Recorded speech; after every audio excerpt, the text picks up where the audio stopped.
तो औद्योगिकरण की विशेषताओं से इनकी निम्नलिखित विशेषताओं इनकी परिभाषाओं से निम्नलिखित विशेषताओं का पता चलता है। जैसे सबसे पहला है हमारा औद्योगिकरण जो होता है उसका अर्थ विशाल पैमाने पर यदि हम देखें तो उद्योग धंधे, कारखाने इन सब के विकास से है।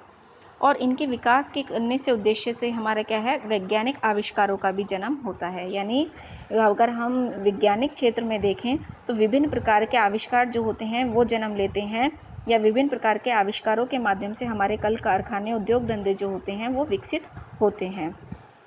दूसरा है हमारा उद्योग धंधों के विकास की प्रक्रिया में इस प्रौद्योगिकी का विकास महत्व होता है, क्योंकि औद्योगिकरण जो होता है उसका विकास केवल यंत्रीकरण या फिर मशीनों के माध्यम से ही संभव हो पाता है। यानी आज हमारे छोटे छोटे जो कल कारखाने हैं वहाँ पर भी मनुष्य के स्थान पर विभिन्न प्रकार के मशीनों का प्रयोग करके उद्योग में हमने क्या करा है, विकास किया है। जहाँ पर किसी एक काम को करने के लिए अधिक से अधिक लोगों की आवश्यकता होती थी, वहाँ पर एक मशीन के माध्यम से अनेक लोगों की शक्ति के समान क्षमता को प्रयोग में लाया जा रहा है। तीसरा है औद्योगिकरण के द्वारा नवीन एवं विकसित मशीनों का प्रयोग करके कम से कम समय में अधिक से अधिक वस्तुओं का भी निर्माण किया जा सकता है। यानी हम कम समय में उत्पादन जो होता है वह ज़्यादा से ज़्यादा कर सकते हैं, क्योंकि मशीनों के माध्यम से क्षमता जो होती है वह क्या होती है, कैपेसिटी जो होती है वो क्या होती है, बढ़ जाती है। चौथा है औद्योगिकरण की प्रक्रिया में श्रम विभाजन और विशेषीकरण की प्रक्रिया मुख्य रूप से क्रियाशील रहती है। यानी इसमें मनुष्य का श्रम कम लगता है तथा जो हमारा उत्पादन क्षमता जो होती है मशीनों के माध्यम से वो चीज़ क्या होती है, ज़्यादा से ज़्यादा होने लगती है।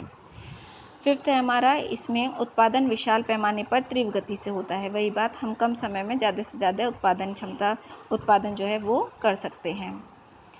औद्योगिकरण में विज्ञान तथा तकनीकी पद्धतियों को प्रयोग में लाया जाता है। यानी आज हम हर प्रकार के कारखानों में देखते हैं, हर प्रकार की बड़ी से बड़ी इंडस्ट्रीज़ हैं, बड़े से बड़े कारखाने हैं। ये सारी चीज़ों में क्या है, यहाँ पर हम अनेक से अनेक नई से नई सुविधाओं को हम क्या करते हैं, प्रयोग में लाते हैं, जिससे मनुष्य का विकास जो होता है वह संभव हो रहा है और हो पाता है, और भी ज़्यादा उनका जीवन जो है वह सरल हो रहा है।